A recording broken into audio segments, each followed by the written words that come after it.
that's what's going on here, so here it is. So again, they're loading this is a remedy. Violating state law. You realize you're violating state law right here. We need to call the police on this guy. I mean, again, we saw them loading families into cab companies. We called the phone number on the cab company, and it wasn't a cab company. They don't have cars. It was fake. Violating state law again. Per person, they get paid. Per person, they get paid. There's this bus. There's another bus. There's another bus. There's another bus. There's more. It's just everywhere. It's a total invasion. It's all run by the UN. God almighty. Hey, come back over here, Tim. Look at this over here. Buses. Buses. I mean, this is all like... And this guy right here has these children in here. With no car seats. Babies in there with no car seats. And I get a ticket. I go to jail for that because they're smuggling people. It's supposedly okay. Because the law has all been waived here.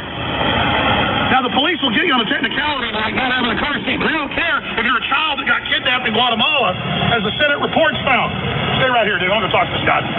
Yeah, it's the same thing. It's, you can't mandate an experimental vaccine. It's the New World Order doing it, so it's okay. Hey, you can't traffic children across the border and drive them to the city. It's the New World Order, so it's okay. This is an absolute collapse of the U.S. under the United Nations.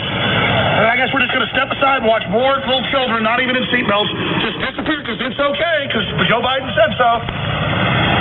I mean, they're liberal. They're liberal. You know, it's like all called the pedophilia. It's okay because they're liberal. It's like Hollywood. The whole left is nothing but poison to destroy this country.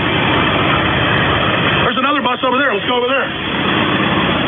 All right, transporting those children is illegal. While you're doing it. Just like last time, this time we're just going to let them go. Because our will's being broken. Look, more border patrol here. Smuggling children illegally in a vehicle, and he won't deal with law enforcement. Look, there's another van full of people right there going to the alley. There's another van. I mean, look at this. Here we go. I mean, folks, this is ridiculous. I remember, if you ever played sports as a kid or any of these conferences, it's like pulling up when there's like a big soccer tournament somewhere in central Illinois or central Missouri in the middle of nowhere, and all the buses show up at the same time, or some big mud run or something. There's like all the buses pulling at once, and it's like buses everywhere and people being unloaded everywhere, and it's just all these people. That's what this is like, but it's an illegal smuggling operation. It's not a soccer tournament or a mud run or some, music festival. No, it's a human smuggling operation, buses around the clock, unloading thousands of people.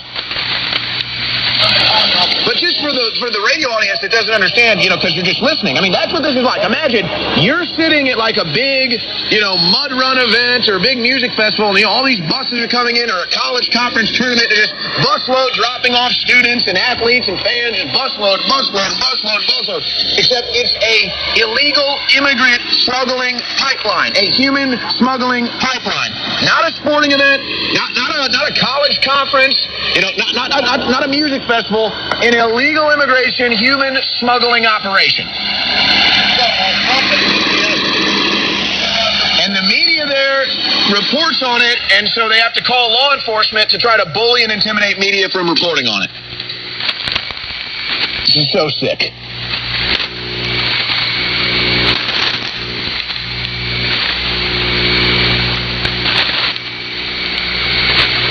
Corner 15th and Austin. We will say to folks said we lied. Well, here you are. You said, the building says Hollywood on it.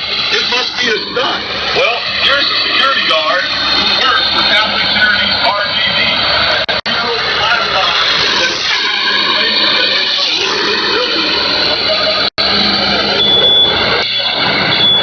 All right, ladies and gentlemen, InfoWars has done it again, just showing you the human smuggling operation, but whatever, it's fine. It's just out of control. the 4th of July super sale starts now at InfoWars stores.com.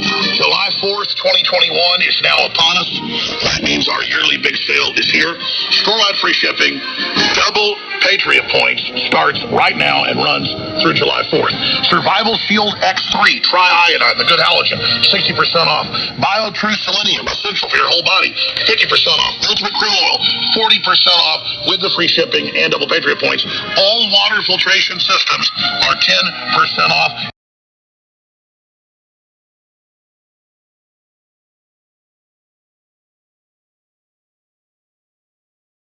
Have been rushed into the Warriors side for tomorrow, but assistant coach Charleston Morgan is warning against expecting too much from the pair.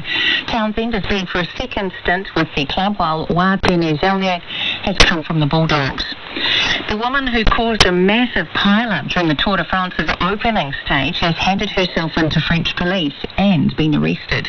She was holding a cardboard sign while leaning into the path of the oncoming peloton, seemingly looking at a camera.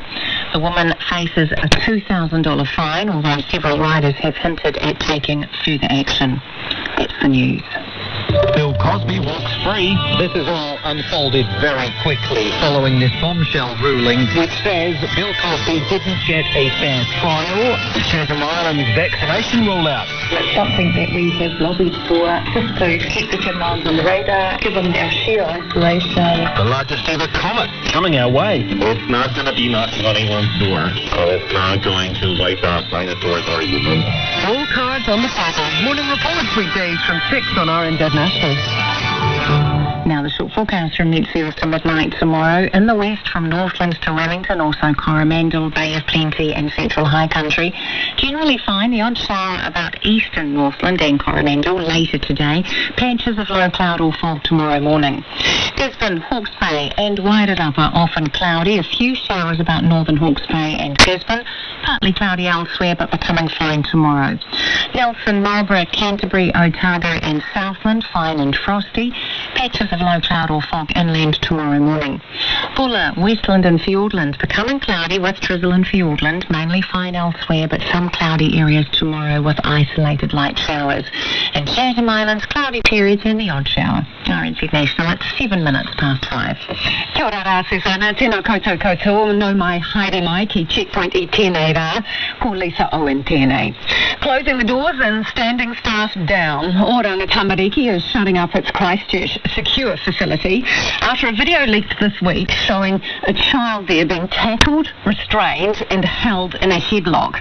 A total of 60 staff have either been stood down or will be sent home. Financially support us, pending. InfoWarsStore.com. All right, Paul Joseph Watson takes over on the Alex Jones Show for the remainder of the hour. I'll be back in 53 minutes hosting the War Room. Paul, take it away.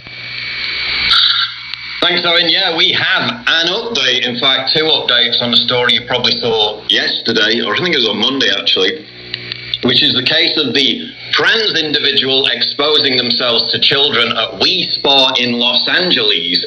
There's been more fallout from that. Obviously, the spa itself continuing to defend its position, saying you can't, by law, apparently discriminate against men showing their testicles to little girls in the female areas of spas and health clubs. Two massive updates on that. I'm going to get to that later, though, because we're still under lockdown here in the UK until July 29th. They're probably going to extend it. They extended it the time before. They said last summer that it would be the last lockdown, and we're still in a form of lockdown. But I woke up yesterday, and the headline is Bizarre Hysterical Reaction to England's Chief Medical Officer Being Harassed. To reports that this guy, this public health official, had been viciously assaulted, attacked on the streets of London, not far from where I live, actually. They claimed, or they tried to presume, they tried to suggest that it was some kind of anti-lockdown protest, that he'd been viciously attacked, viciously assaulted, viciously abused. Top banner headlines across the entirety of the British media. I go and look at the video, and it's in this article if you want to play it in the background, by the way. And it's literally two drunk idiots who look inebriated who go up to this chief medical officer, who, by the way, has been responsible for lockdown policies that have killed untold tens of thousands of people and will kill even more in the long run because of missed cancer treatments, other missed medical appointments. We've got drastic rises in depression. especially childhood depression. We've got families atomized, having not seen each other. We've got people's grandparents dying, having not seen their family for the past 15 months. And this is the guy, one of the primary guys responsible for those policies. We've had the deification of the National Health Service in this country, to the point, as you probably remember last year, when there were literal weekly worship sessions to the NHS, when everyone went outside onto their front porch and had to applaud the NHS. And if you didn't do that, by the way, the Karens on Facebook would track you down and publicly ritually humiliate and shame you for not taking part in that worship of the NHS. This guy was responsible for the lockdown policies that have incredibly damaged the economy, exacerbated poverty, led to massive job losses. That's only going to get worse because we're always going to be under some form of lockdown from what the experts are saying. So this is the guy partially responsible for all that. So now they have to deify him because he was viciously harassed and attacked on the street. You watch the video and it's two drunk individuals going up to him and asking for a selfie. It says, oi, oi, please, just one photo, mate. One of them told Professor Chris Whitty. Now, was this an unpleasant experience for Professor Whitty? Probably. Was it unfortunate that it happened? Probably, yes. Was it a combination of 9/11 and the Holocaust rolled into one, as the British media treated it yesterday morning in some quarters? No. It was two drunk fools trying to get a video selfie with a government official on the street. So now it plays into this whole narrative of, we saw it a couple of weeks ago, with the anti-lockdown protesters chasing after a BBC News journalist. It's this idea that this horde of unruly, violent mob is chasing down public officials and journalists on the street and is going to violently attack them. In neither case was there any violent attack. Meanwhile, you just had an entire summer of BLM mobs desecrating the flag, graffitiing, defacing the Winston Churchill statue, numerous other statues, attacking police in the street who then bowed down and gave them the knee. Literally crowding around vehicles, as you saw in the US in many cases, happened to me outside the US Embassy. They crowded around the vehicle, and if you didn't show sufficient sympathy with their cause, with your facial expressions, they attacked you, or at least started banging on the vehicle and started trying to shove things through the window because you'd committed, as Orwell wrote, a face crime. Your facial expression didn't match with what they wanted, which was obsequiousness, genuflecting, complete support for their deranged cause. I happened to have a raging hangover that morning, which is why I wasn't looking too pleased with the situation, being sat in traffic for 2 hours while this mob surrounded the US Embassy.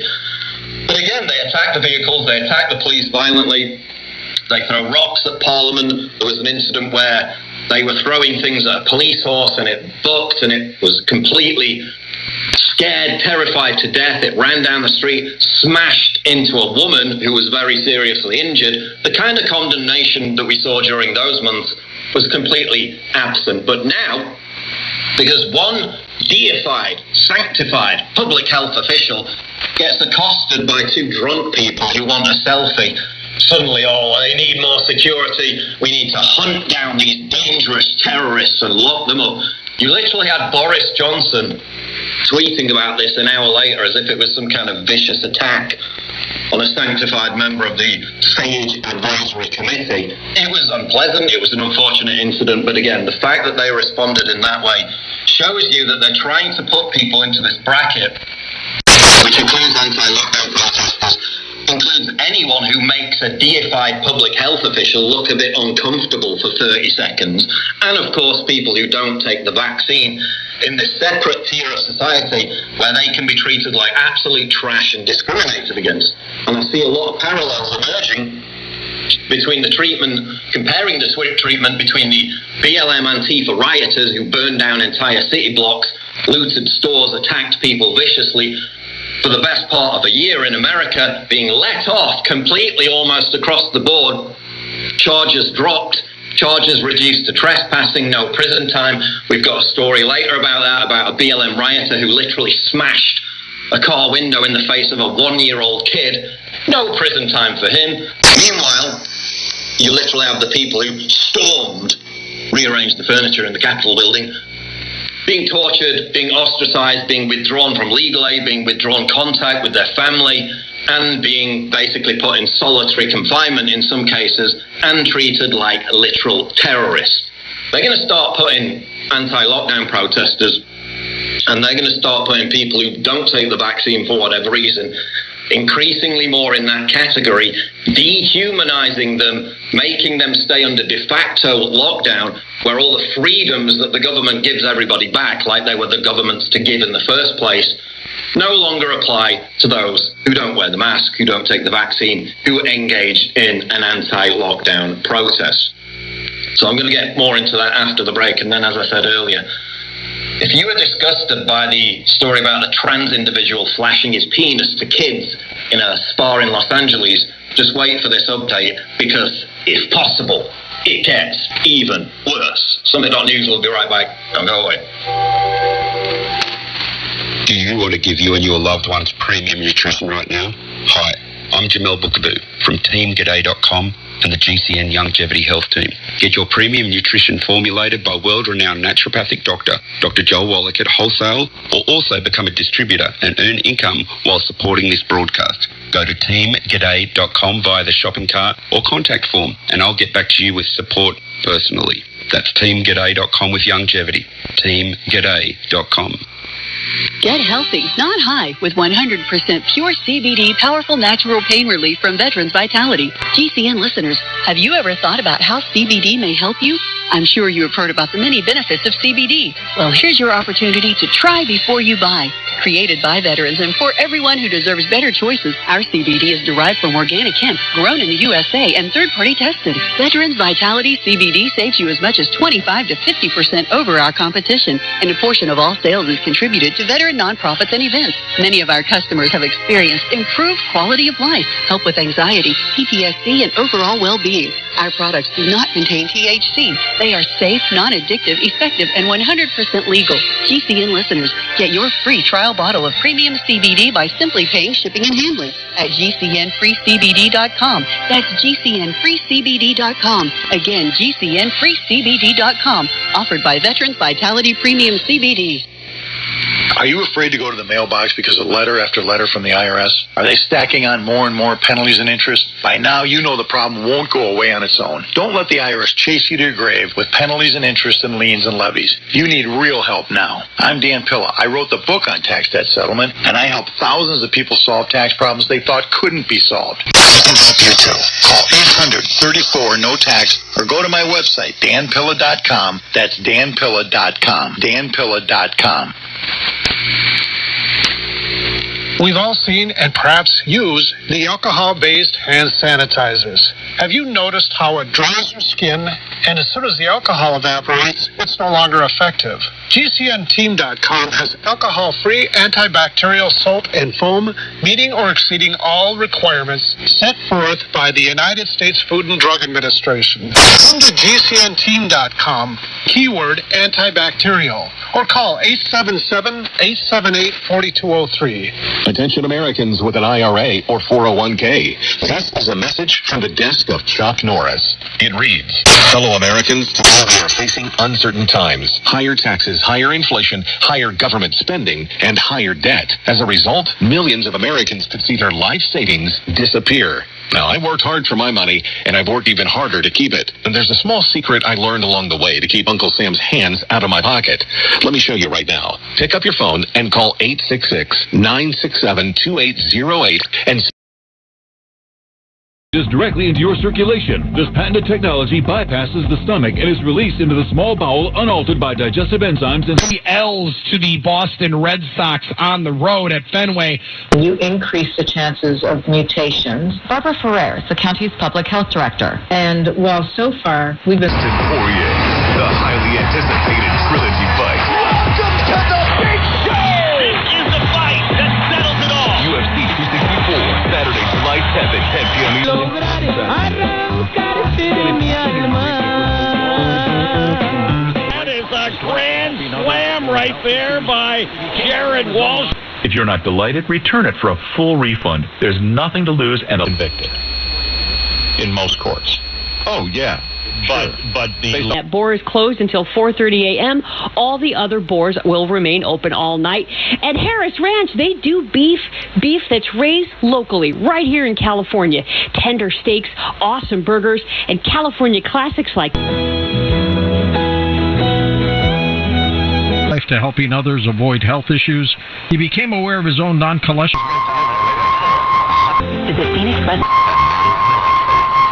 You can be disappointed, but at the same time, Dios no nos ve así a nosotros con vida, Él nos ve derrotados, Él nos quiere que nosotros estemos confesando que nosotros no vamos a salir de la misma situación, que nosotros ya perdimos la batalla. El enemigo no quiere que usted y yo...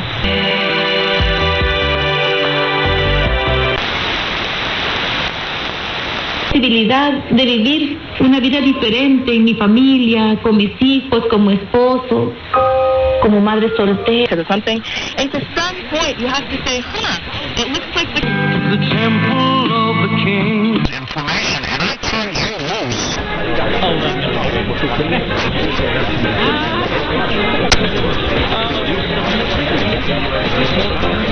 Last week, on Friday, we had Matt Hancock being caught having an affair with his aide. He's married with 3 kids. So is she, by the way. She didn't receive much criticism on that score. Being caught violating the very social distancing policies that he had advocated for and indeed become the face of for the best part of the past year. This was the guy, Matt Hancock, the health secretary, who literally called on police to interfere and in some cases even arrest people if they were caught having relationships with people who they weren't already living with or cohabiting with or in a what they call a secure relationship with before the start of the first lockdown. Meanwhile, he's been doing it the whole time with his frigging mistress. The same case with Professor Neil Ferguson, Professor Lockdown. The guy whose fake model that said 500,000 Brits would die of COVID was used as government policy to lock the country down back in March last year. What was he caught doing? Travelling back and forth across London and having his mistress do the same, to have an illicit affair with her while we were under the first lockdown, the most severe of all the lockdowns. Again, it brings me back to the question. If these scientific medical elites, government elites, really believe that this virus is so deadly as they told us at the beginning, why do they wantonly violate the rules that they enforce upon everyone else time and time again? Many such cases. Breitbart reports 2-tier lockdown, Tory government exempts elite senior executives from COVID quarantine. Days after the government minister who implemented Britain's long-running lockdown was sensationally caught ignoring his own rules, the UK has implemented a new exemption for senior executives to ignore coronavirus quarantines as well. Then you had another government minister come out and basically say that, quote, certain people weren't subject to the same rules that they were imposing on everyone else. So as long as you're a business elite, which means basically as long as you're rich and have lucrative contracts with the government, you can come and go in and out of the country as you please without any of these restrictions which are imposed on everyone else being imposed on you. One rule for us, one rule for them. Matt Hancock was caught doing that. The vast amount of the backlash was about him violating social distancing. There was very little backlash about the fact that he'd been caught having an affair on his wife and 3 kids. By the way, he gave his own wife COVID after sleeping with his mistress. This was the guy who was presiding over the UK's lockdown and all the social distancing that we were supposed to abide by. So he got a lot of heat for that, and he had to resign a couple of days later. What he didn't get a lot of heat for was cheating on his wife and 3 kids, and to that effect, here's a clip from Nigel Farage, where he talks about that and how that did not receive enough attention. Here's the clip. So, Nigel, what was your reaction to that response from the Bishop of Manchester? What the Farage? I mean, I asked a Church of England bishop whether there was a moral to the story about 2 married people who have an affair, tie them down and move off together, leaving, quite a lot of children in a difficult position. And look, I am the last person down on earth to give lectures about morality, but I do look to the Church of England the established church of our country, in which I was christened and confirmed, and I looked at that church and its bishops for some kind of moral and spiritual leadership. And so I asked him, was there a moral dimension to this story? And the bishop says, oh, it's just a middle-aged bloke having a fling. I'm more concerned about social distancing than I am about him breaking his marriage vows. I mean, look, I know the church is full of all sorts of oddballs, but if the Church of England cannot stand up and defend the sanctity of marriage, I wonder what the point of it is, and it says to me why their congregation... Mr. Bush and Mr. Gorbachev met on the high seas and the of Revelation 13. Have you noticed how quickly things have begun to change on the face of the earth?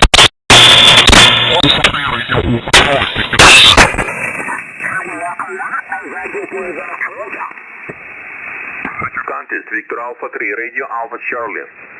Victor Alpha 3 Radio Alpha Charlie contest. Kilo Echo 8 November Bravo Charlie. Victor Echo again. Victor Echo 3 Whiskey Golf. V3 with WG 59 Ontario. QSL QRZ. Kilo Echo 8 November Bravo Charlie. E8 NBC 59 Ontario. QSL, thanks for the second band. 59 number 25. QSL, thank you. VA3 RAC QRZ. Victor Alpha 3 Radio Alpha Canada. Victor Alpha 3 Radio Alpha Charlie contest. Victor Alpha 3 India Golf November VE3 IGN. V3 Italy Golf November 59 Ontario. You copy 3 India Golf November VE3 IGN, over. QSL, I got it. V3 Italy Golf November 59 Ontario. QSL, thank you. QRZ. Victor Alpha 3 Radio Alpha Canada. Victor Alpha 3 Radio Alpha Charlie, CQ contest.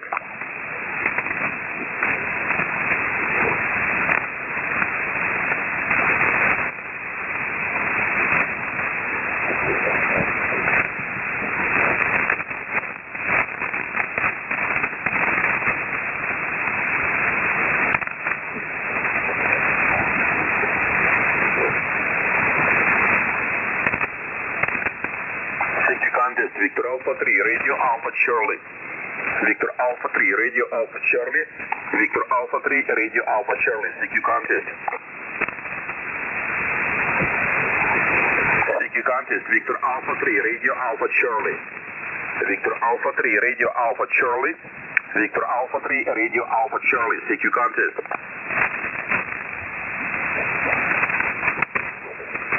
CQ contest. Victor Alpha 3 Radio Alpha Charlie.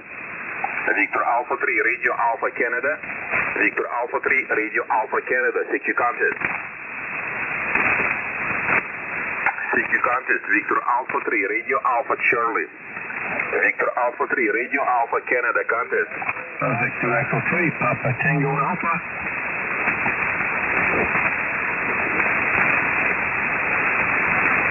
Again.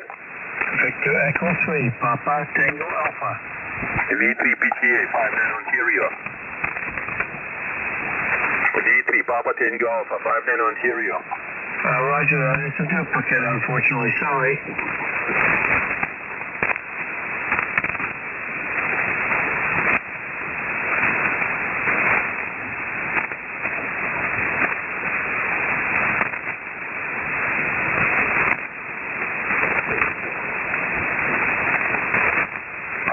Canada to K3KU, K3, Kilowatt United. CQ Canada to K3KU, K3, Kilowatt United. CQ Canada to K3KU, K3, Kilowatt United. Echo 3 Papa Tango Alpha, VE3 Papa Tango.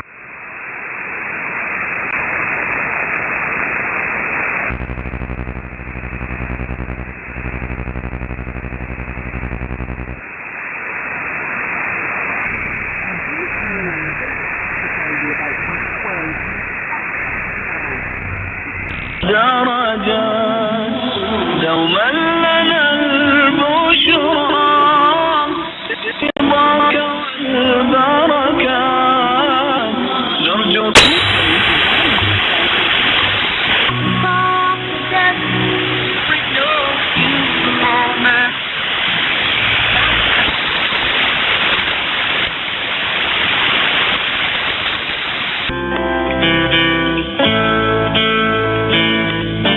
prevented me from killing myself. The union's lining up. Sí, con mucho gusto, hermano. Y la extrañábamos mucho. Pues yo también lo extraño, pero no podía entrar a la línea, se saturaban y dije, ay, ojalá que Dios me abra el camino para que ahora sí pueda entrar ya casi eso.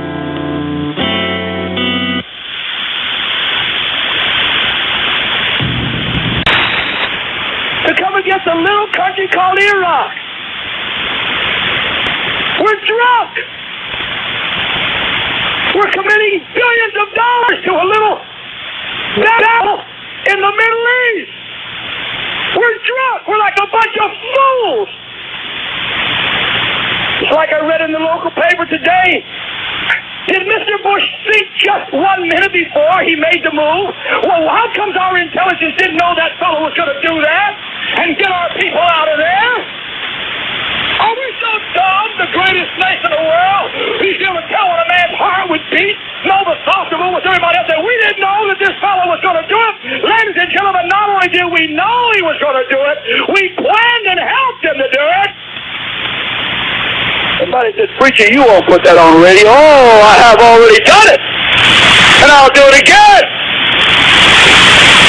Yeah, I believe God knows what's going down the pike. Remarkable talking about this particular thing, because it says something here that ought to put the fear of God in every one of you. Looking at me. And the third angel followed them, saying with a loud voice, if any man worship the beast and his image, well, I don't do that. I don't worry about me, Russell. I ain't going to worship no Antichrist and no false beast system. I ain't going to do that.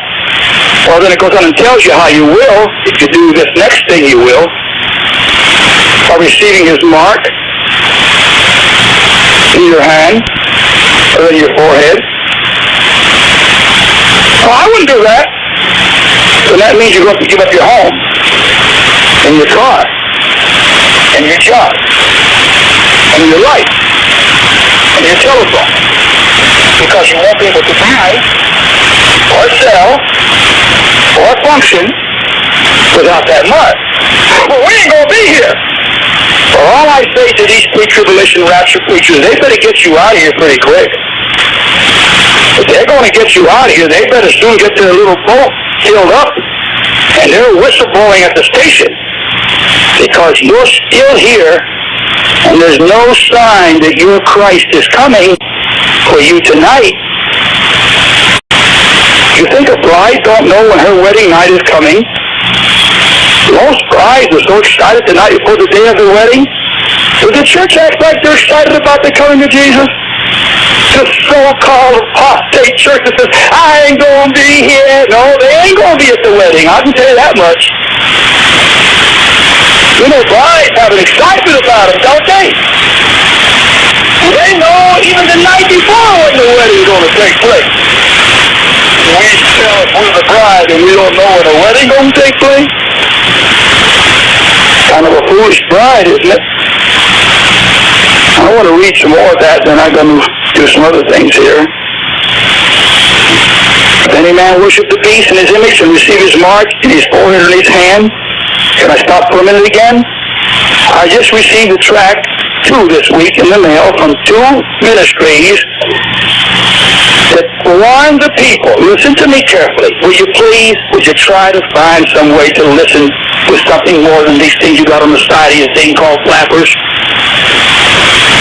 2 ministries that I know of who teach over and over again that the church will not be here during the tribulation period. They won't have to face the Antichrist, and they won't have to worry about the mark of the beast. Yet this ministry, both of them, put out 2 tracts warning people not to take the mark of the beast. Now, either you're stupid or what? Because why would anybody warn you about taking the mark of the beast or of the tribulation period if you're not here? Well, what do these fellows got going in the back of their mind? The one fellow closes out his track, he says, under no circumstances would anybody put any mark on you. Well, who cares about that? Bless God. If I'm ready to go, let the trumpet sound, and I'll get out of here and ain't going to want to do that. But you see, that's just not the way it is. And even though they preach their error, still in their error, God still somehow gets a symbol of his truth. The Bible warns you of the mark of the beast. Why, if I as a born-again, spirit-filled Christian was not going to be here, I wouldn't even care what the Bible says about the mark of the beast. I just get myself ready, I serve my God, and I live for him, and in that great morning, I just go and get out of here with him. There's no sense reading warnings and instructions and identifications. I don't, what is the mark of the beast? Who cares what it is? If I ain't going to be here, who cares? It means nothing to me.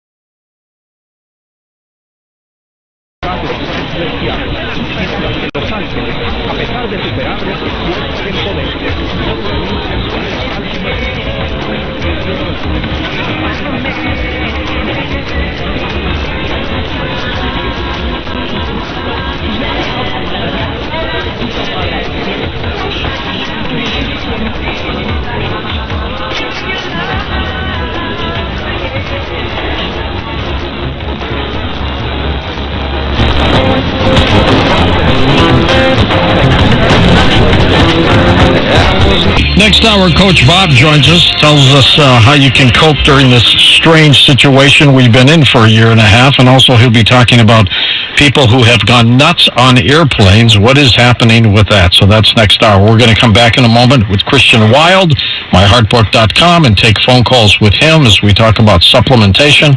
Beyond Belief, that is our television program, and we've got all kinds of shows that you'd love, wouldn't they, Tom? We sure do.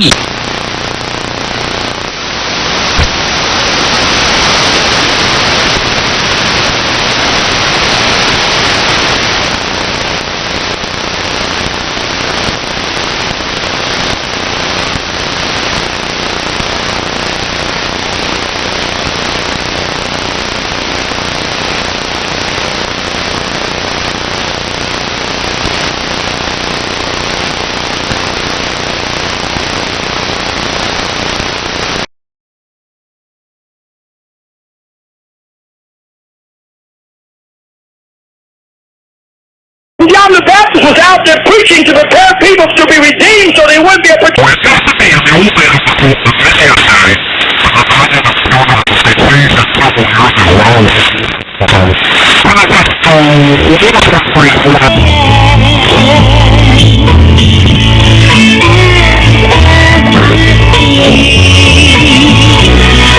cubano de baloncesto estará debutando el próximo 2 de julio. Literally got me into bed hanging out in front of women. She was adamant that the spa should attempt to normalize young girls and women view 9 hours, 38 minutes. Y continuamos ahora con otras informaciones. Y es que el tramo final del recorrido de la antorcha olímpica en Tokio se llevará a cabo en espacios cerrados al público para evitar posibles contagios de coronavirus, según anunciaron las autoridades locales. Tras pasar por las otras 46 prefecturas de Japón, el relevo de la antorcha olímpica llegará a la región de la capital el próximo 9 de julio y recorrerá diferentes áreas de Tokio hasta el encendido del pelotero en el Estadio Olímpico el día 23 de ese mes. Sin embargo, las autoridades locales han decidido que entre el 9 y el 16 de julio el recorrido de la antorcha no transcurra por carreteras u otros espacios públicos, sino en lugares de acceso restringidos aún por definir. El motivo de la decisión son las medidas para prevenir contagios de coronavirus vigentes en la capital, que el pasado día 21 salió del estado de emergencia sanitaria, pero mantuvo otras restricciones que afectan sobre todo a negocios como bares y restaurantes. El gobierno metropolitano de Tokio señaló que anunciará más adelante el formato elegido para el citado tramo de la antorcha, así como para los últimos días del relevo antes del encendido durante la ceremonia de inauguración. Los organizadores han decidido seguir adelante con los juegos pese a la pandemia y celebrarlos con formato burbuja, caracterizado por una estrella estrecha vigilancia del estado de salud de todos los participantes extranjeros y por las restricciones de sus movimientos. Los anfitriones también optaron por vetar la entrada de visitantes foráneos al país durante los Juegos, así como por permitir el acceso de público local a las competiciones olímpicas, aunque con límite de 10.000 espectadores.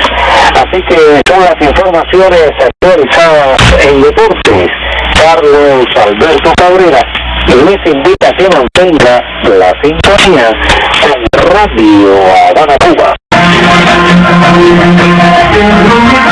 Hay en nuestra página de nacionales Un País Africano.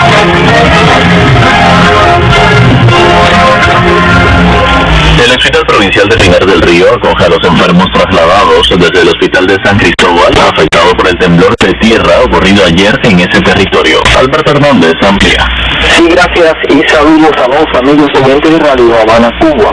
El Hospital de Santa María de Pinar del Río presta asistencia médica a pacientes de la instalación de salud cómoda comandante de Pinares del municipio de San Cristóbal tras las afectaciones a su estructura física provocadas por el sismo de magnitud 5.1 ocurrido en la provincia de Artemisa. En el de Santa María Cuadrado se mantienen ingresados 15 pacientes, uno en la terapia, un caso en la sala de neurocirugía y otro en la neurología. El resto recibe asistencia en la sala J perteneciente a medicina interna, declaró a la emisora provincial Radio Guamá el director del centro, doctor Orestes Moya Álvarez. Desde que conocimos de la evacuación del hospital de San Cristóbal por daños que afectaron su seguridad, destacó el directivo, nos comunicamos con las autoridades de la provincia y de esta institución afectadas para brindarle ayuda a los pacientes que lo necesitaran. Enseguida se activó el consejo de dirección y procedimos a la organización de la recepción y posterior ingreso de los afectados.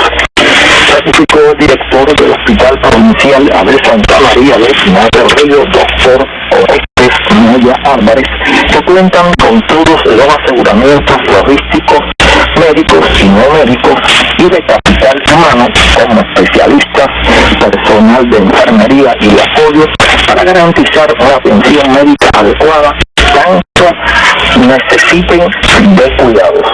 Nosotros los cubanos somos siempre solidarios, precisó, y si nuestra ayuda la necesita una provincia cercana, lo somos más todavía.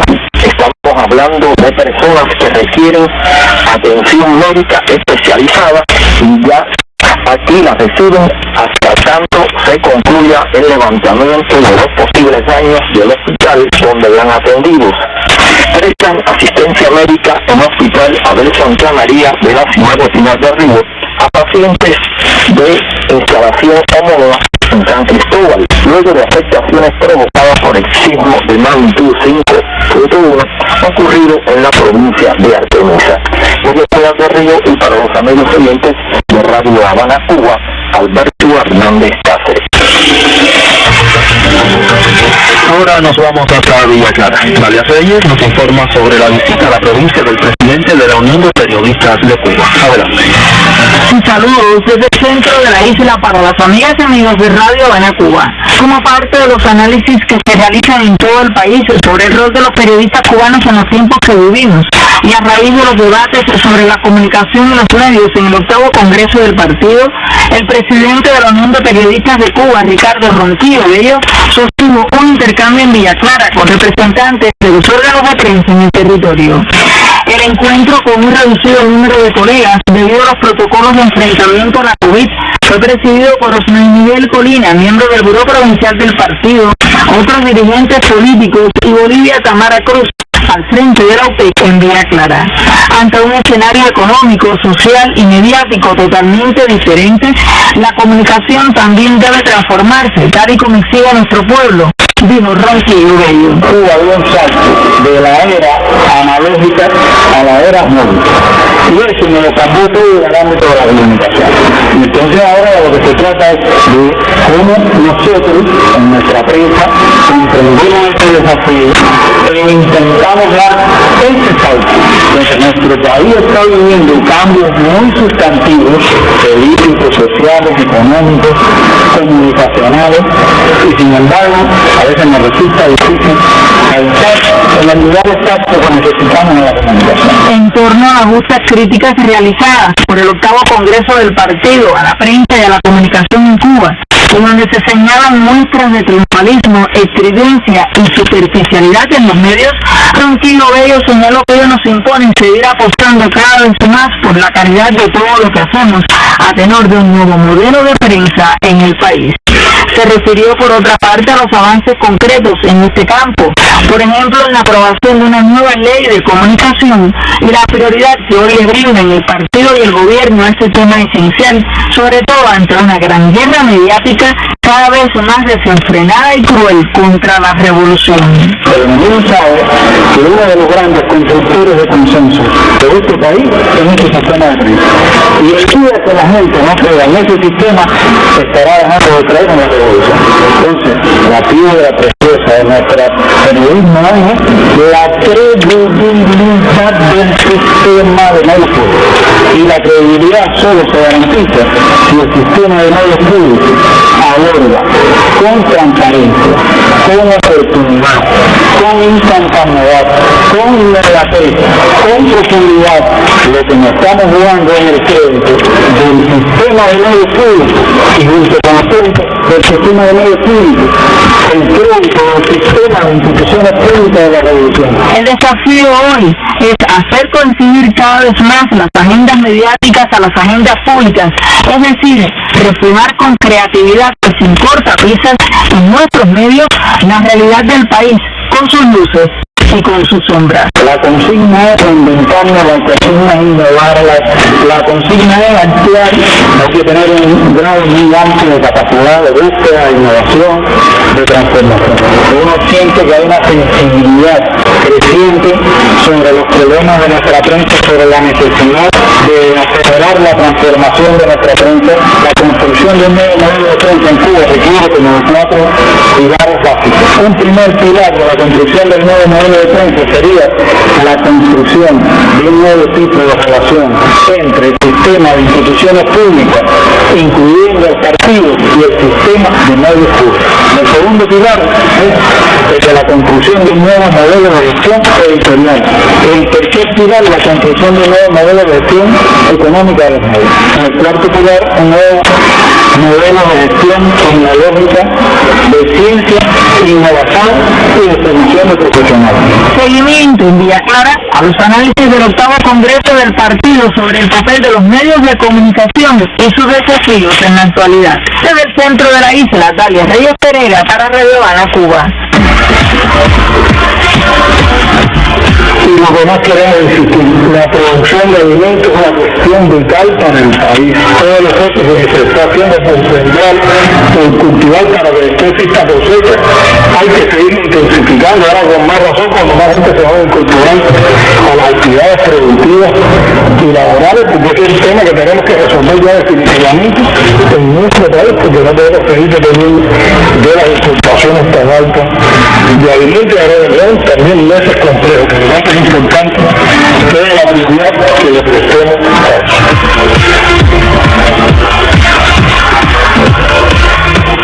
Desde Cienfuegos, secretario Espinosa nos habla sobre el aporte a un nuevo régimen de aporte a la seguridad social a los trabajadores de la UPC. Sí, saludos. Trabajadores de las unidades básicas de producción cooperativa VPC, por sus siglas, aportan en la provincia de Cienfuegos a un régimen especial de la seguridad social. El decreto ley 5 del 2020 es el régimen especial o otro régimen especial para los cooperativistas de la VPC. Nosotros en la provincia desarrollamos un grupo de seminarios en todos los municipios y en las asociaciones de base, donde se les fue explicando a cada VPCista todos los beneficios que le trae consigo a este régimen. Y ya hoy estamos en un proceso a nivel de país donde ya todos están aportando a la seguridad social por las escalas convencionales que se pone para aportar a la seguridad social. Lino Pérez Díaz, director de la filial cienfueguera del Instituto Nacional de Seguridad Social, INA. esas escalas convencionales fueron modificadas a través de un decreto en el 2020, a finales del 2020, para todos los trabajadores del sector no estatal, donde les da el derecho de aportar desde la escala mínima, que es 350 pesos, hasta 4.000 pesos.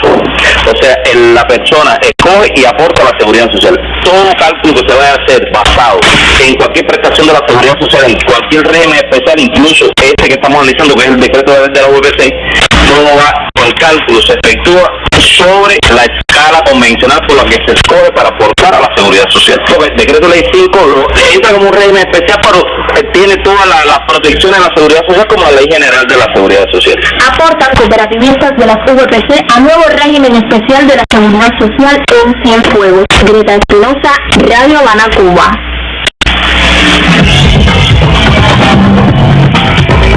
Y desde Cienfuegos, Mireya Ojeda nos informa también sobre el trabajo en los institutos preuniversitarios.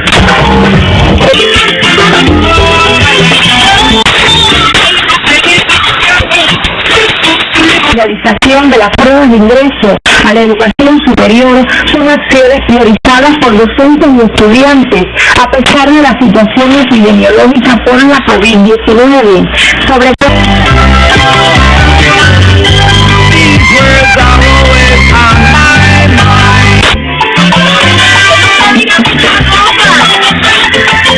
prison. How did the victim's family react to the murder? The family is suggesting anyone who would like to honor Anat's memory consider making a contribution to the Equal Justice Initiative. The Equal Justice Initiative is a non-profit organization based in Montgomery, Alabama, that provides legal representation to prisoners who may have been wrongly convicted of crimes, poor prisoners without effective representation, and others who may have been denied a fair trial. Need I say any more? The body count of cultural relativism only seems to be rising every single year. The idea that a person's beliefs, values and practices should be understood based on that person's own culture rather than be judged against the criteria of another. How many videos have I made about delusional leftists who carry their utopian thinking into the real world and end up in dangerous locations and situations? How many more young women who swallowed the narrative of moral relativism, that all cultures are equal and everyone's essentially the same, are going to end up dead? How many more of these tragedies do we have to witness before people begin to grasp that the world is a dangerous place and that some places are more dangerous than others? Let's do 6 previous examples, and this is merely scratching the surface. Amanda Kajira, a liberal activist who said she was, quote, committed to preserving the dignity of black men in a world which constantly stereotypes them as violent savages. She travelled on her own to Haiti to raise awareness about violence against women. She ended up being held captive and repeatedly raped by a black man. After the incident, she said that the real blame for what happened lies with the white patriarchy, the left-wing vegan couple who wrote blogs about how evil was a make-believe concept spread by bigoted, ignorant people who just refused to understand other cultures. They went cycling in dangerous, sketchy areas throughout the world. They ended up being run off the road in Tajikistan and slaughtered by ISIS terrorists. The 2 female Scandinavian tourists who were anti-Islamophobia activists and posted on their Facebook page, quote, never judge people by their appearance. They went hiking in Morocco's remote Atlas Mountains. They ended up being beheaded by ISIS terrorists. Never judge people by their appearance. This is what their killers looked like. Ellen Krantz, a Swedish refugee activist who was a member of a Facebook page called We Like Diversity. Ellen got on a tram near Gothenburg, Sweden for what should have been a routine journey. She ended up being raped, killed and dumped in the woods by an Ethiopian migrant. Zada Catalan, a Swedish Green Party politician who believed in open borders. She visited the Democratic Republic of Congo as part of a UN mission. She ended up being beheaded and thrown in a shallow grave. Pippa Backer, a performance artist who said she wanted to travel the world alone, sending a message of peace between nations. According to her sister, Backer thought that people were too cynical about others. Backer hitchhiked from Italy to Turkey. She ended up being raped and strangled to death. I could have gone on forever. These are just 6 examples from the past few years. Anat Kimchi's killer is still at large, and tragically, thanks to pathological altruism, moral relativism, and utopian thinking, all traits of social engineering amplified by the media, the left, and culture in general. They'll unfortunately be many more such cases in the years to come. Parents, please tell your daughters not to travel to weird, sketchy countries on their own, not to walk in dangerous places alone, not to walk anywhere late at night on their own. Because what I have to tell you, the world is not full of nice, friendly, tolerant people. The world is a dangerous place.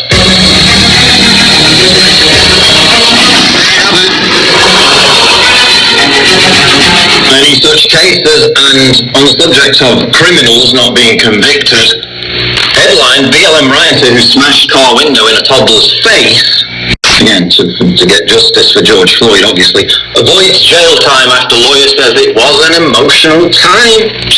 He was very upset. Black Lives Matter rioter who smashed a car window in a 1-year-old child's face has avoided prison after his lawyer argued it was a very emotional time for the culprit. The video, which is included in this article, shows an incident that occurred in Fredericksburg, Virginia during last year's George Floyd protests, mostly peaceful, as we know, shows that BLM mob surrounding the vehicle before Victor Miles II smashes the glass, which shatters all over the child in the backseat. If you watch this video, it looks like he deliberately sees the child in the backseat and smashes the backseat window. Doesn't go for the one where the driver is, who's trying to get through this mob. Goes for the one where the child is. And guess what he got as a result? A suspended sentence of just 90 days for assault and destruction of property. The assault charge will be completely removed from his record if he stays out of trouble for a year. So he's basically going to walk the streets free to attack children, anyone who doesn't agree with Black Lives Matter. And his defense attorney, Eugene Frost, justified the sentence by arguing that Miles was angry because, quote, it was a very emotional time all the way around. So because one individual, George Floyd, got murdered by a cop, that makes him angry, that makes him a little bit sensitive, so he gets to smash glass in the face of children. Meanwhile, of course, the people who stormed the Capitol are all rotting in solitary confinement. No one cares about them. The media calls them terrorists. The Guardian analysis of legal records following last year's riots, mostly peaceful, but the vast majority of citations and charges against George Floyd protesters were ultimately dropped, dismissed, or otherwise not filed. We have NYPD data that shows out of the 118 arrests made in the Bronx in June 2020, 73 were dismissed, 18 remain open, and there were 19 convictions for lesser crimes. So the actual criminals who burned down entire city blocks, attacked people viciously, they're all getting off. Meanwhile, the boomers who raided the Capitol are in solitary confinement being tortured. That's going to wrap it up. If you are trying to quit drinking or doing too many drugs, listen to me. You have been listening to InfoWars with Alex Jones on 4.840 megahertz. Please inform Alex that you are enjoying his show on 4.840 megahertz on Worldwide Christian Radio. You can send Alex an email by going to the Contact Us portion of the Infowars.com website. That's Infowars.com and go to the Contact Us section. If you have an iPhone, download the Infowars radio app free to listen anywhere. Watch Infowars live on PrisonPlanet.tv or any of Alex Jones' feature films such as The Obama Deception, Endgame, Blueprint for Global Enslavement, and Fall of the Republic. You can also listen to InfoWars with Alex Jones Monday through Friday on 12.160 megahertz from 11 a.m. to 3 p.m. Central Time. That's 12.160 megahertz from 11 a.m. to 3 p.m. Central Time. Now you can catch him on Sunday afternoons on 9.350 megahertz from 4 p.m. to 6 p.m. Central. That's 9.350 megahertz from 4 p.m. to 6 p.m. Central Time. You're listening to Alex Jones on 4.840 megahertz, Worldwide Christian Radio, Nashville, Tennessee, USA. Imagine being able to reach the world. WWCR, Worldwide Christian Radio, is an international shortwave radio station broadcasting from Nashville, Tennessee, USA. WWCR has been recognized as reaching millions of homes in Europe, Africa, the Middle East, and beyond. WWCR provides news, entertainment, and Christian programming to the 1.5 billion shortwave receivers worldwide. The impact is real. The lives affected expected are real. If you want to reach the world, then you need a Christian radio station with worldwide coverage. Worldwide Christian Radio. Call today, 615-255-1300. Worldwide Christian Radio. Global coverage. Global impact. That's 615-255-1300. Whatever frequency you tune to hear us. In whatever country, around the globe. We're there 24 hours a day, 7 days a week. We are Worldwide Christian Radio. WWCR, Nashville, Tennessee, USA.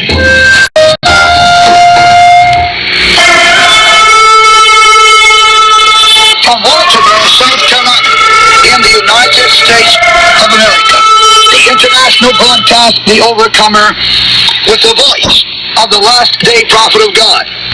Ladies and gentlemen, proclaiming profoundly, with deep conviction and divine anointing, the kingdom of heaven is at hand.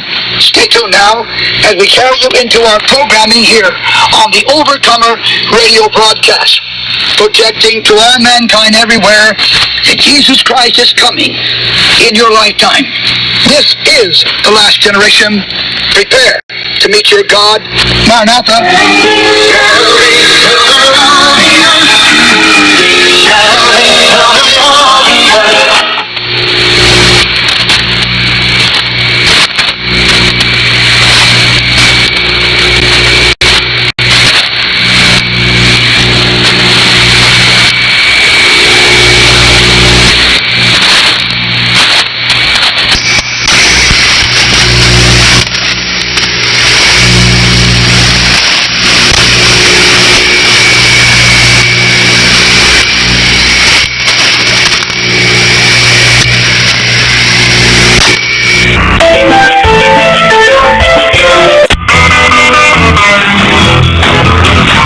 El país con magnitud de 5.1 grados en la escala de Richter.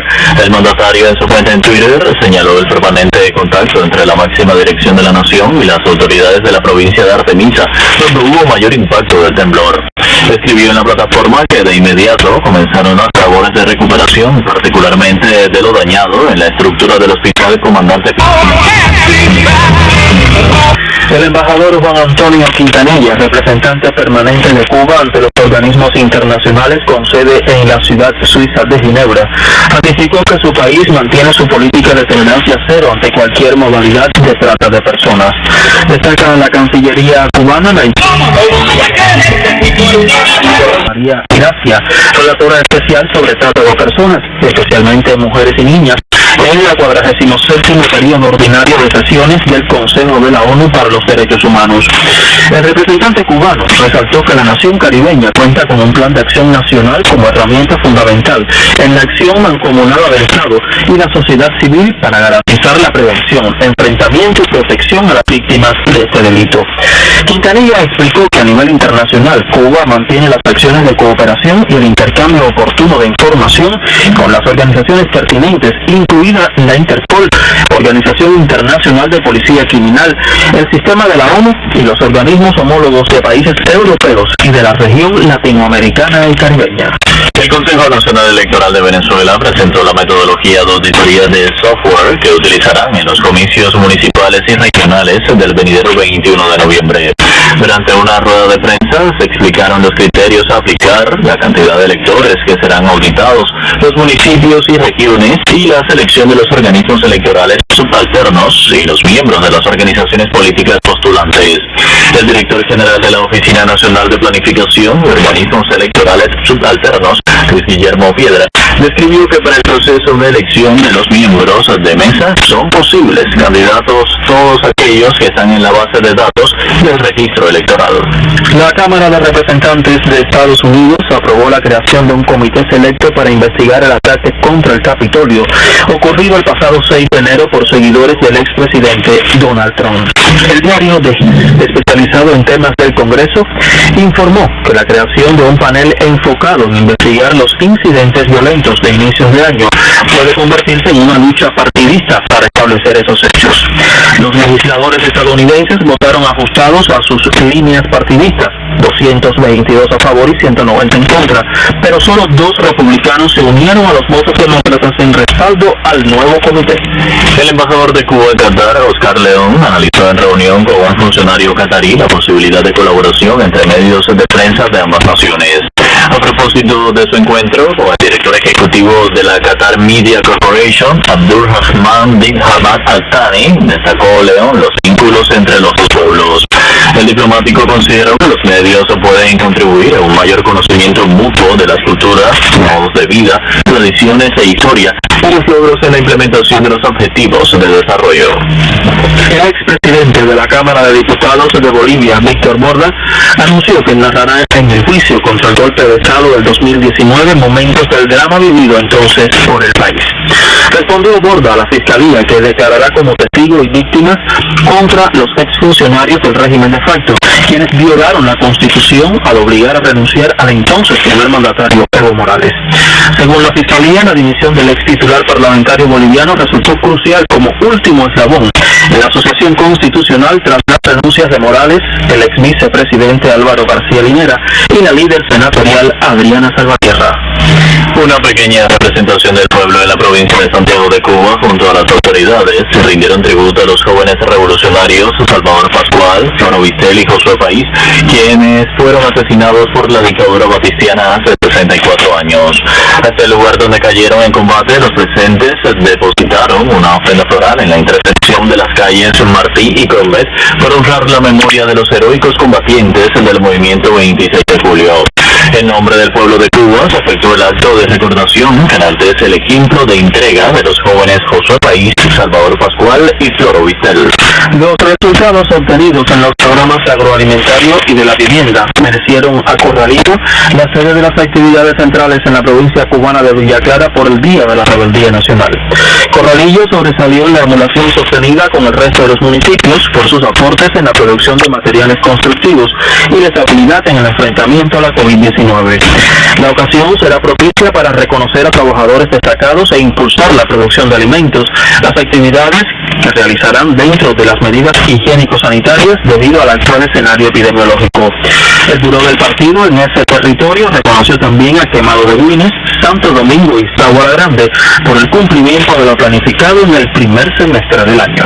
Cuba abogó por la cooperación internacional en la preparación ante nuevas emergencias como la pandemia de la COVID-19. Al intervenir en la cumbre virtual de pequeños estados insulares en desarrollo para la salud, enfatizó la viceministra del sector, Tania Margarita Cruz, que salvar vidas tiene que ser en estos momentos la prioridad de todos, mientras se instó a compartir lo que tenemos, apoyarnos mutuamente y aprender de experiencias exitosas para enfrentar el inmenso reto de la pandemia. En la cita que profundiza en estrategias por un futuro saludable y resiliente, aseveró la titular de la salud de Cuba que le enorgullece compartir en este contexto el nuevo resultado de la ciencia cubana, la eficacia de 2 candidatos vacunales, Abdala 92,28 con 3 dosis y Soberana 02, que aún sin la tercera dosis alcanza 62%. En ese sentido, puntualizó que en ambos casos se supera 50% de eficacia para vacunas contra la COVID-19, requerido por la Organización Mundial de la Salud. Así ponemos punto final a este tiempo de noticias ampliadas en Radio Habana, Cuba. Antes, reiteramos titulares. Honra al presidente cubano a revolucionarios asesinados en 1957 por la tiranía. Ratifica Cuba en la ONU política de tolerancia cero ante la trata de personas. Presentan en Venezuela metodología para auditoría de los comicios. Y aprueba Cámara Baja de Estados Unidos resolución sobre ataque al Capitolio.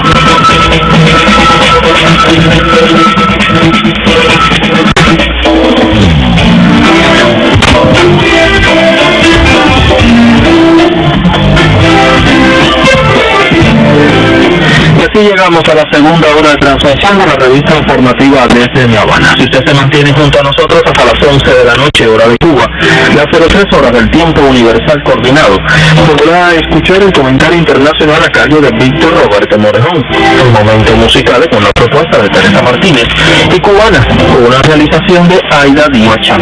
Trabajamos en esta edición de la revista desde Mi Habana, Michelle Mugarra en el diseño sonoro, en el control maestro encuentra Gilberizer. Tenemos el apoyo informativo de Mario Ruiz. En la dirección general está Eiser Ramírez. Hablándoles, Eiser Ramírez, Grisel Hernández, Marvin Hueso. Manténgase junto a nosotros. Feliz noche de miércoles.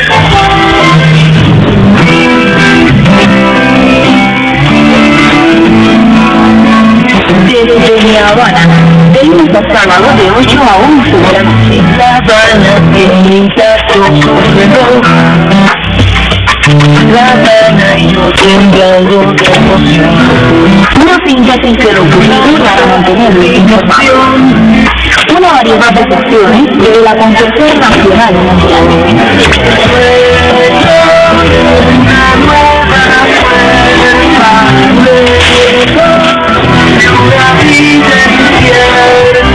noticias y mucho más desde La Habana.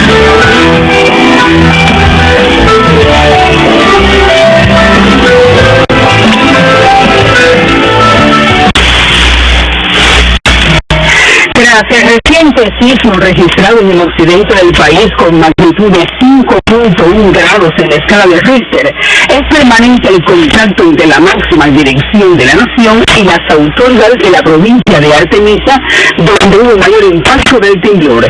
Escuchemos el siguiente reporte en la voz de Eddie Valdés desde el sistema informativo de la televisión cubana. Desde hoy se trabaja en la reparación de los daños causados por el sismo de magnitud 5.1 del Hospital Comandante Pinares de San Cristóbal, principal instalación afectada tras el evento. Los daños estructurales se dieron fundamentalmente en 2 columnas y una viga a nivel de suelo. Son daños que ya estamos hablando con la empresa de proyectos de Comas de Río y ellos están proponiendo las soluciones, o sea que son daños que pueden revertirse fácilmente. Los demás daños fueron en tabiques irrisorios, fueron en las instalaciones hidrosanitarias sobre todo, fueron en descorches, reteños, desprendimientos de azulejos. Ya estamos montando cronogramas para el trabajo y esperamos que salga pronto. El hospital se mantiene funcionando con los servicios de urgencia y emergencia. Se mantiene también una parte de los servicios ambulatorios, que es lo que está aprobado por la situación epidemiológica actual, nada que ver con la situación de lo que ocurrió, ¿no? Se mantiene entonces de esta manera los servicios de hemodiálisis, quimioterapia, las consultas de patología de cuello, interrupción del embarazo, genética, y se mantiene también la cirugía de emergencia. Durante esta jornada el general de división Ramón Pandoguerra, jefe del Estado Mayor Nacional de la Defensa Civil, evaluó en el municipio una estrategia a seguir tras el movimiento telúrico. En el intercambio con las autoridades insistió en la importancia de aplicar la guía de actuación contra sismos y el dominio de esta metodología por parte de la población. Además, el hospital visitó una de las tiendas en moneda libremente convertible del territorio, donde se ofertaban a gestantes y por consiguiente a productos ubicados en su interior tras la caída de sus envases. Desde Artemisa, Roberto Molina y Eddie Valdés, sistema informativo de la televisión cubana.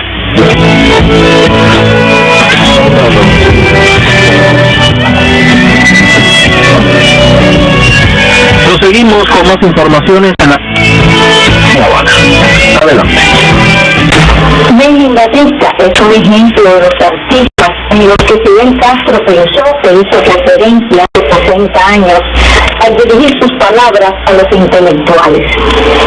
Dirige el elenco de Tamarcó Teatro y es miembro de la Asamblea Municipal del Poder Popular en la Isla de la Juventud Territorio del Sur de Cuba. He aprendido que ya soy una profesión que me ayuda en el alma, también es una entrevista para el andar del evento de la elección natural. Hemos hecho enlace en este tiempo de COVID. Lo hemos hecho en la casa, lo hemos hecho en cualquier lugar que se nos pida, y incluso a veces poner una placa y los niños dentro de sus casas, y también aprovechando las redes sociales hemos estado grabando para la Parte Británica Nacional, para Cuba, para todo aquel que sea amigo de Tamarcó Teatro. He escogido algunos de esos cuentos y lo hemos llevado a pequeñas historias para publicar en las redes, para que se conozca que seguimos trabajando.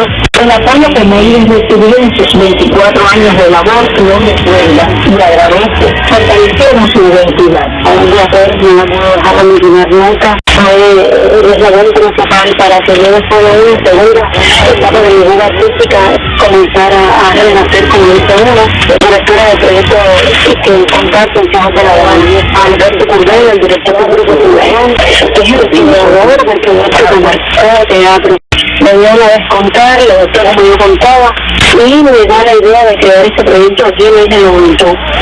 Ellos dos se unieron en alma y me pidieron que nunca me fuera de la isla, porque era un proyecto que defendía las tradiciones primeras. Así ha sido May, que me marcó, que a esta altura yo soy la directora del grupo, y he llegado a ponerte hasta las canciones más inimaginables de la Isla de la Juventud.